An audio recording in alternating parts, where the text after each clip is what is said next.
the sound of the impact echoed across the diplomatic hall, before anyone fully registered what had happened.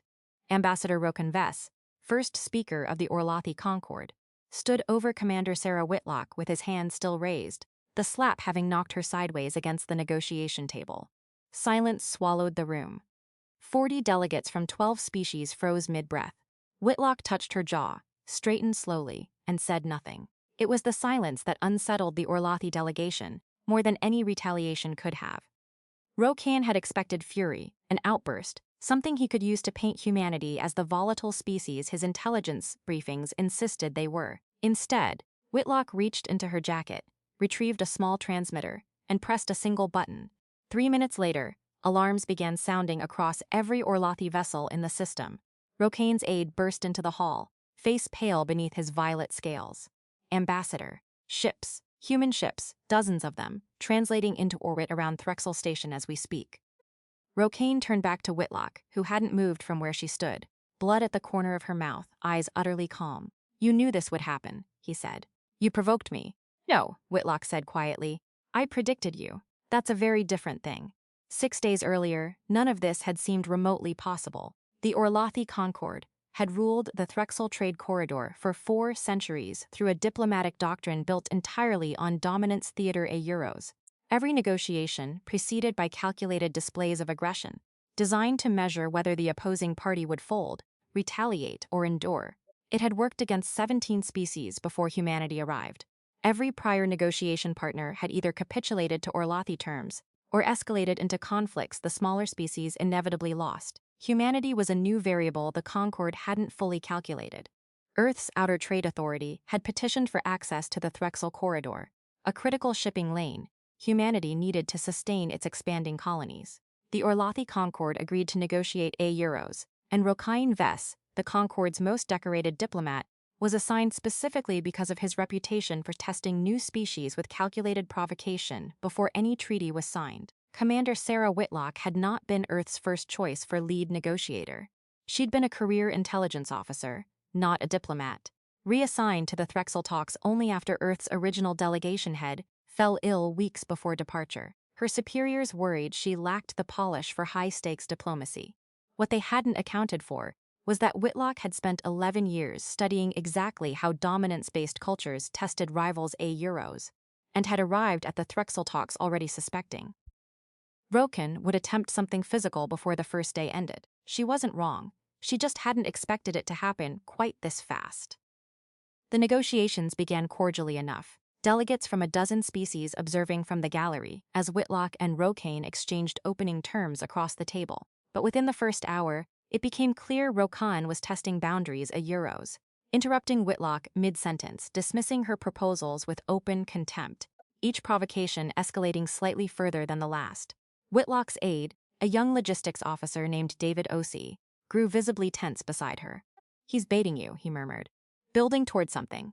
"I know," Whitlock said, not looking up from her notes. "Let him." By the second hour, Rokan abandoned diplomatic pretense entirely, accusing humanity of manufacturing false trade data to inflate colonial resource claims. A serious insult among the Orlothi, one meant to provoke immediate emotional denial. Whitlock responded instead by calmly requesting a recess, which Rokan interpreted publicly as confirmation of guilt. "Your silence," he announced to the gathered delegates, "speaks for itself." What none of them yet understood was that Whitlock's silence had already set something irreversible into motion. The slap came during the third hour, after Whitlock calmly presented verified trade logs directly contradicting Rokain's accusation in front of every watching delegate euros. A public humiliation the Orlothi ambassador hadn't anticipated and couldn't tolerate. He crossed the room in 2 strides and struck her before his aides could stop him. It was, by Orlothi cultural standard, an unforgivable breach of diplomatic protocol euro. Violence during formal negotiation carried severe legal consequence even within conquered law, a fact Rokain realized only after his hand had already connected. Whitlock's calm in the aftermath wasn't performance. It was execution of a plan she'd quietly prepared before ever stepping off her transport. Days earlier, anticipating exactly this kind of escalation, she had positioned Earth's Third Fleet on standby 2 systems away euros, not as an act of aggression, but as a contingency triggered only by a specific, verifiable event. Physical assault against a human diplomat during sanctioned negotiations, an act that under interstellar treaty law entitled the offended party to demand immediate, visible military presence as formal protest. She hadn't provoked the slap. She simply understood, with more precision than Rocaine credited her for, exactly what kind of man he was euros, and made certain that when his pride finally broke his own protocol, humanity would be ready to respond within the bounds of law rather than emotion. The fleet's arrival wasn't a threat. It was about to become the most devastating legal maneuver the Orlothi Concord had ever faced.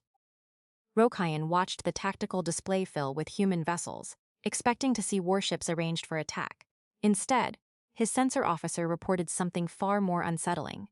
Ambassador, they're not powering weapons. They're broadcasting, openly, on every diplomatic frequency in the sector. The broadcast was simple. Unedited footage of the slap, timestamped, verified, transmitted to every Concord member world simultaneously, alongside a formal citation of interstellar treaty law regarding diplomatic assault, a Euro law. The Orlothi Concord itself had authored 2 centuries earlier to protect its own ambassadors from exactly this kind of violence during negotiations with less disciplined species. Rocaine's own legal framework had just been turned against him, in full view of every species he'd ever negotiated against, using the same intimidation tactics he'd relied on for decades. She didn't bring a fleet to threaten us, his aide said quietly, horrified. She brought a fleet to witness us. Across a dozen worlds, other species who had endured Rocaine's dominance theater for years were already watching the footage with something dangerously close to hope. Within hours, formal protests arrived from 3 other species who had suffered similar treatment during past Orlothi negotiations, citing the human incident as precedent to finally challenge decades of diplomatic intimidation they'd previously tolerated in silence. The Concord's own legal counsel found itself unable to defend Rocaine without unraveling the very framework of dominance-based diplomacy the Concord had relied on for 4 centuries. Rocaine requested an emergency audience with Whitlock aboard the station, arriving without his usual entourage, stripped of the confidence that had defined every prior encounter between them. "You could have destroyed my career with force," he said. "Instead, you destroyed it with paperwork." "I didn't want to destroy your career," Whitlock said. "I wanted to end a system that made destroying careers necessary in the first place. You tested 17 species before us. How many of them do you think actually wanted peace, and just didn't know how to get it without losing everything first?" Rocaine said nothing for a long moment, the question landing somewhere he hadn't expected humanity to reach. He hadn't realized, until that exact moment, how tired he'd grown of a doctrine he no longer fully believed in himself. The Concord's ruling council, facing mounting pressure from member species and unable to defend Rocaine's conduct under its own treaty law, formally suspended the dominance testing doctrine that had governed Orlothi diplomacy for 400 years. Rocaine, rather than facing exile as many predicted, was reassigned a Euros, at Whitlock's own recommendation a Euro, to help draft the Concord's first negotiation framework built on verified evidence and mutual accountability instead of provocation. It was not the outcome anyone in the diplomatic hall had expected 6 days earlier, least of all Rocaine himself, commander. Sarah Whitlock stood at the observation window months later, watching the Threxel Corridor's first fully cooperative trade convoy pass. Beneath Earth and Orlothi escort ships, flying side by side. Something that would have been unthinkable before the slap that changed everything. David Osei joined her, still faintly amazed. "You really predicted all of it, the provocation, the escalation, even the slap." "I predicted a man who'd spent his whole life believing strength meant making other people flinch first," Whitlock said. "I just made sure that when he finally proved it, the whole galaxy was watching closely enough to see what it actually cost him." Below them, the convoy continued on, unescorted by fear for the first time in 4 centuries. "He hit me because he thought it would end the conversation," Whitlock added quietly. "It just started a longer one than he ever expected to have."